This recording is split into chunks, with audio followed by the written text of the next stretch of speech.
नमस्कार, मैं हूँ शिवानी और हम देख रहे हैं गवर्नेंस।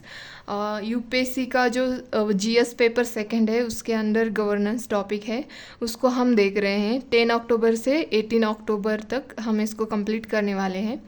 तो आज का क्वेश्चन हम देखते हैं। Reforming the government delivery system through the direct benefit transfer scheme is a progressive step but it has limitation to comment.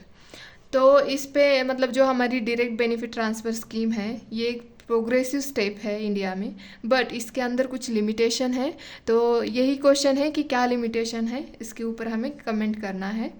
तो चलो अब हम क्वेश्चन देखते हैं। क्वेश्चन स्टार्ट करने से पहले मेरी एक छोटी सी रिक्वेस्ट है, अगर आपको मेरी वीडियोज़ अच्छी लगती हैं तो please like share subscribe and comment करते रहिए और आंसर भी लिखते रहिए। तो चलो अब हम देखते हैं introduction. Cash transfer to citizen through the direct benefit transfer system is one of the most important development in India's social protection policy. DBT has been designed to reduce leakages in welfare delivery। तो जो हमारी welfare scheme होती है उसके अंदर जो leakages होते हैं, जो करप्शन होता है, उसको कम करने के लिए ही डायरेक्ट बेनिफिट ट्रांसफ़र स्कीम लाई गई है। तो एग्जांपल भी मैंने दिया है यहाँ पे, पहल, पीएम किसान, ये जो स्कीम है इनके अंदर जो भी हम एग्जांपल लेते हैं पीएम किसान की, जो कि डायरेक्टली किसान के अकाउंट में 2000 पर 3 मंथ पे जाते हैं 2000। तो ये डायरेक्टली मतलब वो किसान अपने अकाउंट में पैसे पा सकता है। तो ये बेनिफिट है, इसमें कोई बिचौलिया, कोई मिडलमैन नहीं रहेगा इसके अंदर। तो देखते हैं कि इसमें फिर भी लिमिटेशन क्यों है। तो पहले तो मैं ये कहूँगी कि डीबीटी इसीलिए ही लाया है कि जो भी धांधलीबाजी होती थी स्कीम के अंदर, जैसे कि हमने देखा भी है मनरेगा जो स्कीम है हमारी, उसके अंदर ऐसे मतलब वर्कर को दिखाया गया था जो कि एक्चुअल में उसके अंदर नहीं काम करते थे अंडर मनरेगा के। वो मतलब फर्जी बनवा के उनके अकाउंट वो पैसे लिए जाते थे। तो वो बाद में एक्सपोज हो गया, तो पता चल गया। तो ऐसी धांधलीबाजी ना हो, जो गरीब लोग होते हैं उनको रियल में इसका बेनिफिट हो, इसीलिए गवर्नमेंट ने ये डायरेक्ट बेनिफिट ट्रांसफ़र स्कीम लाई है।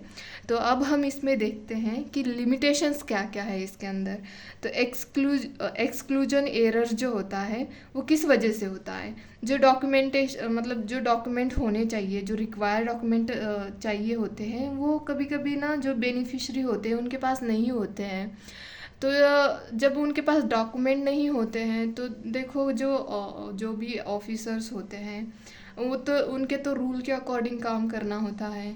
अगर इनके पास डॉक्यूमेंट नहीं है तो वो भी इसका लाभ बेनिफिशरी को दे नहीं सकते, हालांकि उनको भी पता है कि इस इंसान को ज़रूरी है देना, बट उनके पास डॉक्यूमेंट ही नहीं होते तो वो कैसे प्रोवाइड करेंगे। तो ये भी प्रॉब्लम हो जाती है इसके अंदर। सेकंड ये है कि पेमेंट फेलियर्स क्यों होता है, क्योंकि जो बैंक अकाउंट में मतलब बैंक अकाउंट्स होते हैं, एक तो उसके अंदर उन्होंने केवाईसी नहीं की होती है। कभी कभी बैंक अकाउंट जो होते हैं मतलब फ्रोज़न हो जाते हैं या ब्लॉक हो जाते हैं। फिर कभी कभी देखा जाता है ऐसे कि मतलब जो आधार होते हैं हमारे, उसमें स्पेलिंग एरर्स भी आ जाते हैं। तो इसकी वजह से भी मतलब पेमेंट नहीं हो पाता है उन लोगों को, मतलब जो बेनिफिशियरी होते हैं ना उनके लिए पेमेंट नहीं मिलता है उनका। तो फिर हम देखते हैं अब, फिर मैंने यही बताया कि वो क्या क्या प्रॉब्लम्स आती है पेमेंट फेलियर में, कि बायोमेट्रिक ऑथेंटिकेशन जो होता है वो भी फेल होता है, point of sale POS device malfunctioning, उसका भी माल फंक्शनिंग होता है, इसकी वजह से भी पेमेंट नहीं हो पाता है। तो आप ऐसे लिख सकते हो। थर्ड है यहाँ पे मिसयूज़ ऑफ मनी, जो एक्चुअली गवर्नमेंट कैश प्रोवाइड करती है बेनिफिशरीज़ को। एक्चुअली उनको जिस चीज़ के लिए, जैसे कि देखो वो क्या बोलते हैं कि मंथ में वो अच्छा अपना खाना खरीद सके, अपने लिए कपड़े खरीद सके, अपनी जो ज़रूरतें हैं वो पूरी कर सके, बेसिक ज़रूरतें, उसके लिए गवर्नमेंट उनको पैसा दे रही होती है। लेकिन वो वहाँ पे डालने की बजाय शराब पीने पे या वो जुआ खेलने पे पैसे उड़ा देते हैं।